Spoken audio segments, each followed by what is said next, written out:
presidente Dilma Rousseff anunciou oficialmente hoje os nomes dos comandantes da economia durante o segundo mandato dela. O anúncio foi feito pelo ministro da Secretaria de Comunicação Social, Thomas Trauma. Joaquim Levy foi confirmado como o novo ministro da Fazenda. Nelson Barbosa vai assumir o Ministério do Planejamento. E Alexandre Tombini permanece na presidência do Banco Central. Em nota, a presidente Dilma Rousseff agradeceu ao ministro Guido Mantega o que mais tempo ficou no Ministério da Fazenda no período democrático. Segundo ela, Mantega teve papel fundamental no enfrentamento da crise econômica internacional, priorizando a geração de empregos e a melhoria da renda da população.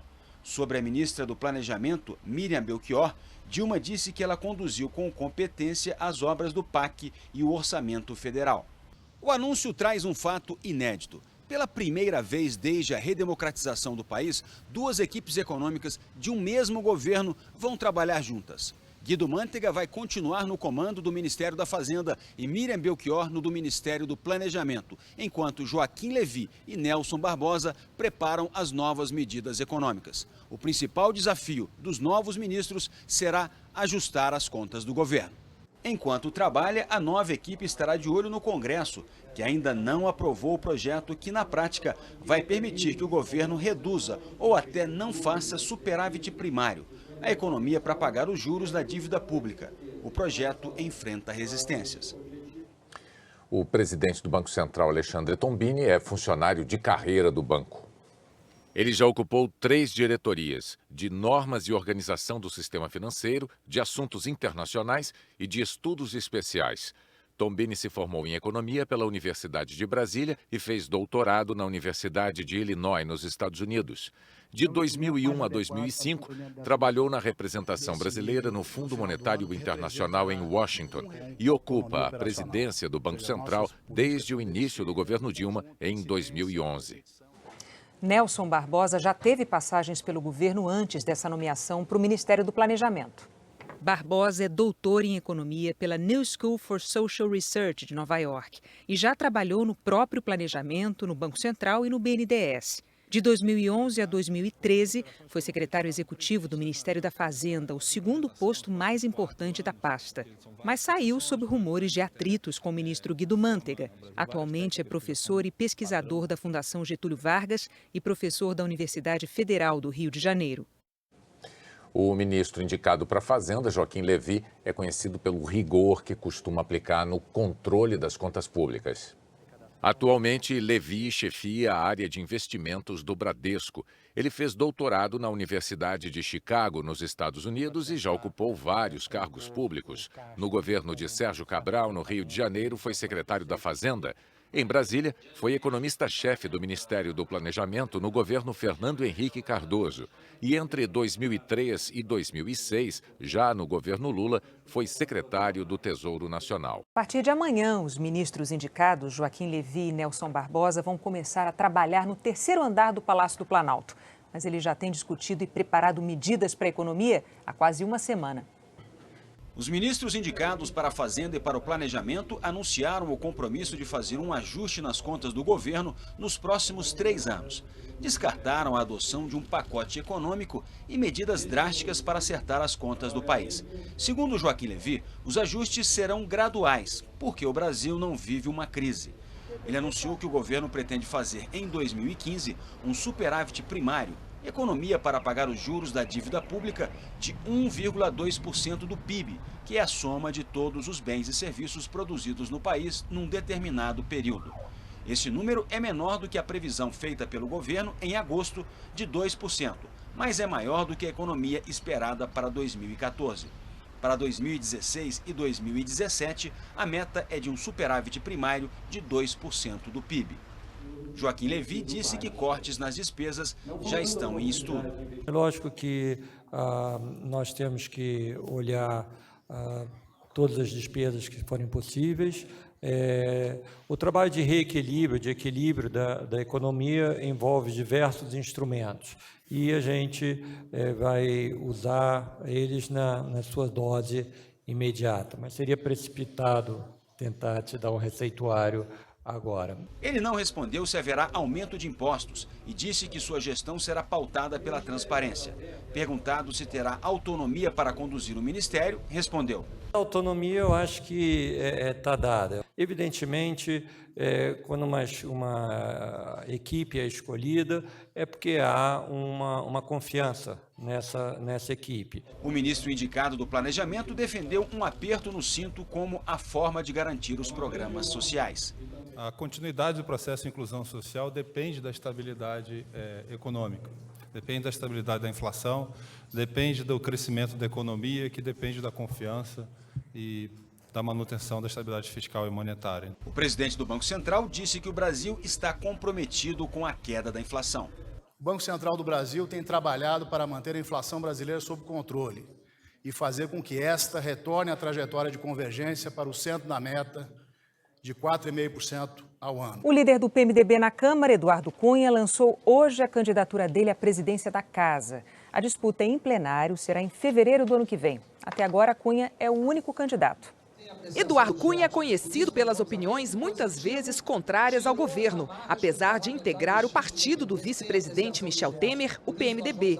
Ele disse que ganhou apoio do Solidariedade, PSC e de parte do PTB, PR e de outros partidos pequenos. Eduardo Cunha vai disputar a presidência da Câmara, atualmente ocupada por Henrique Eduardo Alves, também do PMDB. Eduardo Cunha não aceita o acordo de rodízio de partidos na presidência da Câmara, defendido pelo PT, que tem a maior bancada, mas que ainda não anunciou o candidato. Ele já está em campanha com o compromisso de independência do Congresso em relação ao governo. A nossa posição é uma posição que não é de oposição ao governo, mas tampouco é uma posição de submissão. Nós queremos uma Câmara independente, uma Câmara que o parlamento seja mais altivo, que nós possamos exercer a governabilidade, mas ao mesmo tempo o direito da oposição ser oposição no seu debate. O deputado Arlindo Quinalha, do PT de São Paulo, anunciou hoje que é candidato à presidência da Câmara. Na próxima legislatura, Arlindo Quinalha vai exercer o 6º mandato na Câmara. Ele já foi líder da bancada do PT e presidente da Casa. Atualmente é primeiro vice-presidente. O PT seguirá como o maior partido da Câmara. O PCdoB e o PROS já anunciaram apoio a Quinalha e o PDT indicou que também pode apoiá-lo. Arlindo Quinalha terá entre os adversários um candidato que também é da base do governo, o deputado do PMDB, Eduardo Cunha. Em entrevista, o petista adotou um discurso de independência em relação aos outros poderes. Não há democracia forte sem um parlamento altivo, sem um parlamento respeitado, e para isso nós temos que trabalhar entre nós os nossos valores, além das nossas ideologias, tudo isso legitimado pelo voto popular. O deputado Júlio Delgado, do PSB de Minas Gerais, também anunciou hoje que vai disputar a presidência da Casa. É a terceira candidatura confirmada para a eleição que está marcada para fevereiro do ano que vem. Os partidos que apoiam a candidatura do deputado Júlio Delgado são da oposição. Além do PSB, partido dele, o PPS, o PV e o PSDB. Júlio Delgado, no próximo ano, começará o 5º mandato de deputado federal por Minas Gerais. Na Câmara, foi relator de 2 processos de cassação de mandatos no Conselho de Ética, o de José Dirceu, ex-ministro da Casa Civil, no caso do mensalão do PT, e de André Vargas, por envolvimento com o doleiro Alberto Youssef. Com o recesso parlamentar, Júlio Delgado diz que vai fazer viagens para articular apoio à candidatura. Hoje, ele afirmou que é o único candidato independente. Nós não temos nenhum tipo de vínculo e nós queremos tratar o governo e o executivo ou o judiciário como poderes harmônicos, mas do mesmo tamanho que será o legislativo, se a gente puder ter a oportunidade de conduzi-lo a partir de 1º de fevereiro de 2015. Depois da posse, a presidente Dilma fez um discurso de 40 minutos. Ela reconheceu a necessidade de ajustes na economia e defendeu a Petrobras. Na chegada ao plenário da Câmara dos Deputados, a presidente Dilma Rousseff foi aplaudida por parlamentares, autoridades, ministros e convidados.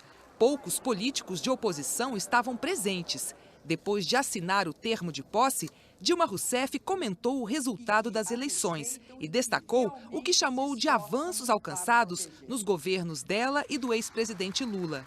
A população quis que ficássemos porque viu o resultado do nosso trabalho, compreendeu as limitações que o tempo nos impôs e concluiu que podemos fazer muito mais. Reafirmou o compromisso de controlar a inflação, garantir o emprego e o poder de compra do salário mínimo. Assim como provamos que é possível crescer e distribuir renda, vamos provar que se pode fazer ajustes na economia sem revogar direitos conquistados ou trair compromissos sociais assumidos.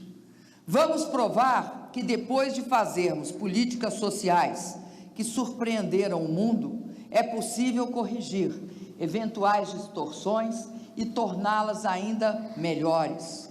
Ela reassumiu o compromisso com a liberdade de expressão. Faço questão também de renovar nesta casa meu compromisso de defesa permanente e obstinada da Constituição, das leis, das liberdades individuais, dos direitos democráticos, da mais ampla liberdade de expressão e dos direitos humanos. E reconheceu que a economia precisa de ajustes. Mais que ninguém sei que o Brasil precisa voltar a crescer. Os primeiros passos desta caminhada passam por um ajuste nas contas públicas, um aumento na poupança interna, a ampliação do investimento e a elevação da produtividade da economia. Faremos isso com o menor sacrifício possível para a população, em especial para os mais necessitados. Reafirmo meu profundo compromisso com a manutenção de todos os direitos trabalhistas e previdenciários. Temos consciência que a ampliação e a sustentabilidade das políticas sociais exige equidade e correção permanente de distorções e eventuais excessos. Dilma Rousseff anunciou o novo lema do governo. Nosso lema será Brasil, Pátria Educadora. Trata-se de lema com duplo significado. Ao bradarmos Brasil, Pátria Educadora, estamos dizendo que a educação será a prioridade das prioridades, mas também que devemos buscar em todas as ações do governo um sentido formador, uma prática cidadã, um compromisso de ética e um sentimento republicano. Só a educação liberta um povo e lhe abre as portas de um futuro próspero. Prometeu combater a corrupção, propondo medidas que precisam ser aprovadas pelo Congresso e defendeu rigor na gestão da Petrobras. Temos muitos motivos para preservar e defender a Petrobras de predadores internos e de seus inimigos externos. Por isso, vamos apurar com rigor tudo de errado que foi feito e fortalecê-la cada vez mais. Vamos, principalmente, criar mecanismos que evitem que fatos como esses possam voltar a ocorrer. O saudável empenho da Justiça de investigar e punir deve também nos permitir reconhecer que a Petrobras é a empresa mais estratégica para o Brasil e a que mais contrata e investe no país. Temos, assim, que saber apurar e saber punir, sem enfraquecer a Petrobras, nem diminuir a sua importância para o presente e para o futuro. A presidente pediu ainda a ajuda do Congresso para aprovar uma reforma política, mas desta vez não mencionou a ideia da consulta popular por meio de um plebiscito, como fez no discurso logo após a eleição. O primeiro discurso do segundo mandato seguiu também um tom de reaproximação e diálogo com os partidos e suas bancadas. Neste momento, a presidente Dilma Rousseff está deixando aqui o Congresso Nacional e segue para o próximo compromisso, no Palácio do Planalto. A presidente subiu a rampa acompanhada do vice Michel Temer e abraçou o ex-presidente Lula dentro do Palácio do Planalto e dividiu com ele os avanços sociais do país. Graças aos nossos governos, o meu e o do presidente Lula, nós temos hoje a primeira geração de brasileiros que não vivenciou a tragédia da fome. Nós resgatamos 36 milhões de pessoas da extrema pobreza. 22 milhões apenas no meu governo. Nesses períodos, nunca tantos brasileiros ascenderam às classes médias. Nunca tantos brasileiros conquistaram empregos com carteira assinada. Nunca o salário mínimo e os demais salários se valorizaram por tanto tempo e com tanto vigor. Nunca tantos brasileiros se tornaram donos de suas próprias casas. Nunca tantos brasileiros tiveram acesso ao ensino técnico e à universidade.